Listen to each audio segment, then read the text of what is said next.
Bismillahirrahmanirrahim. Assalamualaikum warahmatullahi wabarakatuh. Alhamdulillahirrahmanirrahim. Allahumma sholli wa sallim ala sayyidina Muhammadin wa ala alihi washabihi ajmain amma ba'd. Alhamdulillah, kali ini kita akan belajar mengenai Rasul-Rasul kekasih Allah Subhanahu wa taala. Namun sebelumnya, mari kita berdoa sebelum belajar terlebih dahulu. Raditu billahi rabba wa bil islami dina wa bi muhammadin nabiyya wa rasula rabbi zidni ilma warzuqni fahma. Artinya, kami ridho Allah Subhanahu wa taala sebagai Tuhanku, Islam sebagai agamaku, dan Nabi Muhammad sebagai nabi dan rasulku. Ya Allah, tambahkanlah kepadaku ilmu dan berikanlah aku pengertian yang baik. Amin. Selanjutnya, kompetensi dasar 38, memahami makna iman kepada Rasul-Rasul Allah Subhanahu wa taala. Indikator 381, menganalisa pengertian, sifat, dan tugas Rasul-Rasul Allah Subhanahu wa taala. 382, menyebutkan hikmah beriman kepada Rasul-Rasul Allah Subhanahu wa taala. Baik, kita langsung masuk ke dalam materi. Pengertian iman kepada Rasul-Rasul Allah Subhanahu wa taala. Iman kepada Rasul berarti meyakini bahwa Rasul itu benar-benar utusan Allah Subhanahu wa taala yang ditugaskan untuk membimbing umatnya ke jalan yang benar agar selamat di dunia dan di akhirat. Mengimani Rasul-Rasul Allah Subhanahu wa taala merupakan kewajiban hakiki bagi seorang muslim karena merupakan bagian dari rukun iman yang tidak dapat ditinggalkan. Sebagai perwujudan iman tersebut, kita wajib menerima ajaran yang dibawa Rasul-Rasul Allah Subhanahu wa taala tersebut. Perintah beriman kepada Rasulullah terdapat dalam Quran surat An-Nisa ayat 136. Ya ayyuhalladzina aminu billahi wa rasulihi wal kitabil ladzi nazzala ala rasulihi والكتاب الذي نزل على رسوله والكتاب الذي أنزل من قبل ومن يكفر بالله وملائكته وكتبه ورسله واليوم الآخر فقد ضل ضلالا بعيدا. Artinya, wahai orang-orang yang beriman, tetaplah beriman kepada Allah dan Rasul-Nya, dan kepada kitab yang Allah turunkan kepada Rasul-Nya, serta kitab yang Allah turunkan sebelumnya. Barang siapa yang kafir kepada Allah, malaikat-malaikatnya, kitab-kitabnya, Rasul-Rasul-Nya di hari kemudian, maka sesungguhnya orang itu telah sesat sejauh-jauhnya. Sifat Rasul-Rasul Allah Subhanahu wa taala. Rasul sebagai utusan Allah Subhanahu wa taala memiliki sifat-sifat yang melekat pada dirinya. Sifat-sifat ini sebagai bentuk kebenaran seorang rasul. Sifat-sifat tersebut adalah sifat wajib, sifat mustahil, dan sifat jaiz. Pertama, sifat wajib. Sifat wajib artinya sifat yang pasti ada pada rasul. Tidak bisa disebut seorang rasul jika tidak memiliki sifat-sifat ini. Sifat wajib ini ada 4, yaitu sebagai berikut. Asidik. Asidik yaitu Rasul selalu benar. Sebagai contoh, apa yang dikatakan Nabi Ibrahim alaihissalam kepada bapaknya adalah perkataan yang benar. Apa yang disembah oleh bapaknya adalah sesuatu yang tidak memberi manfaat dan mudarat, maka jauhilah. Al-amanah. Al-amanah yaitu Rasul selalu dapat dipercaya. Di saat kaum Nabi Nuh alaihissalam sebagai contoh mendustakan apa yang dibawa oleh Nabi Nuh alaihissalam, lalu Allah Subhanahu wa taala menegaskan bahwa Nuh alaihissalam adalah orang yang dapat dipercaya atau amanah. At-tabligh. At-tabligh yaitu Rasul selalu menyampaikan wahyu. Sebagai contoh, tidak ada satupun ayat yang disembunyikan Nabi Muhammad SAW dan tidak disampaikan kepada umatnya.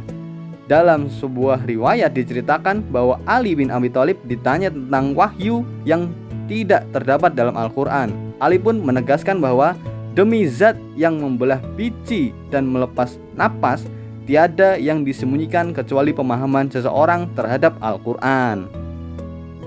Al-fatonah. Al-fatonah yaitu Rasul memiliki kecerdasan yang tinggi. Ketika terjadi perselisihan antara kelompok kabilah di Mekah, setiap kelompok memaksakan kehendak untuk meletakkan Hajar Aswad atau batu hitam di atas Ka'bah. Lalu Rasulullah SAW menengahi dengan cara semua kelompok yang bersengketa agar memegang ujung dari kain itu. Kemudian Nabi meletakkan batu tersebut di tengahnya dan mereka semua mengangkatnya hingga sampai di atas Ka'bah. Sungguh cerdas cara Rasulullah SAW. Selanjutnya, sifat mustahil. Sifat mustahil adalah sifat yang tidak mungkin ada pada diri Rasul. Sifat mustahil ini adalah lawan dari sifat wajib, yaitu seperti berikut. Pertama, al-kizib, yaitu mustahil Rasul adalah bohong atau dusta. Semua perkataan dan perbuatan Rasul tidak pernah bohong atau dusta. Kedua, al-khianah, yaitu mustahil Rasul berkhianat. Semua yang diamanahkan kepadanya pasti dilaksanakan. Ketiga, al-kitman, yaitu mustahil Rasul menyembunyikan kebenaran. Setiap firman yang ia terima dari Allah Subhanahu wa taala pasti disampaikan kepada umatnya. Terakhir, al-balada, yaitu bodoh. Meskipun Rasulullah SAW tidak bisa membaca dan menulis atau umi, ia tetap pandai. Selanjutnya, sifat jaiz. Di samping Rasul memiliki sifat wajib dan juga lawannya, yaitu sifat mustahil, Rasul juga memiliki sifat jaiz. Tentu saja, sifat jaiznya Rasul dengan sifat jaiznya Allah Subhanahu wa taala itu sangat berbeda. Jika sifat jaiznya Rasul itu sebagaimana manusia pada umumnya, memiliki lapar, memiliki dahaga, memiliki rasa kantuk dan lelah. Selain yang disebutkan tadi, Rasul juga memiliki sifat-sifat yang tidak terdapat pada selain Rasul, yaitu sebagai berikut. Ismatu Rasul adalah orang yang maksum, terlindung dari dosa dan salah dalam kemampuan pemahaman agama, ketaatan, dan menyampaikan wahyu Allah Subhanahu wa taala, sehingga selalu siaga dalam menghadapi tantangan dan tugas apapun. Iltizamu Rasul adalah orang-orang yang selalu komitmen dengan apapun yang mereka ajarkan. Mereka bekerja dan berdakwah sesuai dengan arahan dan perintah Allah Subhanahu wa taala. Meskipun untuk menjalankan perintah Allah Subhanahu wa taala itu harus berhadapan dengan tantangan-tantangan yang berat. Tugas rasul-rasul Allah Subhanahu wa taala. Para rasul dipilih oleh Allah Subhanahu wa taala dengan mengemban tugas yang tidak ringan. Di antara tugas-tugas rasul itu adalah sebagai berikut. Pertama, menyampaikan risalah dari Allah Subhanahu wa taala. Kedua, mengajak kepada tauhid, yaitu mengajak umatnya untuk mengesahkan Allah Subhanahu wa taala dan menjauhi perilaku musyrik atau menyekutukan Allah Subhanahu wa taala. Ketiga, memberi kabar gembira kepada orang mukmin dan memberi peringatan kepada orang kafir. 4. Menunjukkan jalan yang lurus. 5. Membersihkan dan mensucikan jiwa manusia serta mengajarkan kepada mereka kitab dan hikmah. 6. Sebagai hujah bagi manusia. Hikmah beriman kepada Rasul-Rasul Allah Subhanahu wa taala. Pentingnya orang Islam beriman kepada Rasul itu bukan tanpa alasan. Di samping karena perintah dari Allah Subhanahu wa taala, juga ada manfaat dan hikmah yang dapat diambil dari beriman kepada Rasul. Di antara manfaat dan hikmah beriman kepada Rasul adalah sebagai berikut. Pertama, makin sempurna imannya. Kedua, terdorong untuk menjadikan contoh dalam hidupnya. Ketiga, terdorong untuk melakukan perilaku sosial yang baik. Dan keempat, memiliki teladan dalam hidupnya. Menerapkan perilaku iman kepada Rasul Allah Subhanahu wa taala. Pertama, menjunjung tinggi risalah atau ajaran Allah Subhanahu wa taala yang disampaikan Rasulnya. Kedua, melaksanakan seruannya untuk beribadah hanya kepada Allah Subhanahu wa taala. Ketiga, giat dan rajin bekerja mencari rizki yang halal sesuai dengan keahliannya.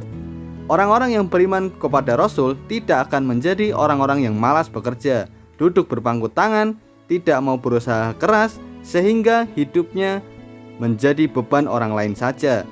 Mereka menyadari bahwa memenuhi kebutuhan diri sendiri jauh lebih terhormat daripada karena belas kasihan dan pertolongan orang lain.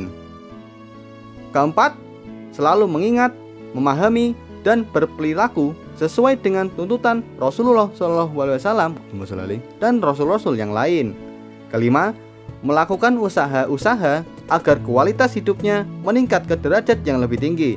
Usaha-usaha itu misalnya seperti berikut: memelihara dan meningkatkan iman dan takwa kepada Allah Subhanahu wa taala, memelihara dan meningkatkan kesehatan jasmani dan rohani, meningkatkan ilmu pengetahuan yang bermanfaat untuk orang lain, misalnya ilmu pengetahuan tentang pertanian, perikanan, peternakan, teknologi kedokteran, perdagangan, industri, transportasi, dan ekonomi. Ilmu-ilmu pengetahuan tersebut hendaknya digunakan sebagai bekal dalam beribadah dan usaha menyejahterakan umat manusia. Keenam, terus berdakwah agar ajaran yang dibawa Rasul tidak sirna. Karena selain menjadi tanggung jawab kita juga sebagai umat muslim wajib untuk berdakwah, mengajarkan apa yang diajarkan Rasul Allah Subhanahu wa taala. Alhamdulillahirrahmanirrahim, selesai materi kali ini. Semoga kita bisa menerapkan perilaku iman kepada Rasul-Rasul Allah Subhanahu wa taala dalam kehidupan sehari-hari, sehingga nantinya kita benar-benar menjadi hamba Allah, menjadi insan Allah yang bertakwa, sehingga endingnya insya Allah husnul khotimah. Amin. Sekian pemaparan dari kami. Wassalamualaikum warahmatullahi wabarakatuh.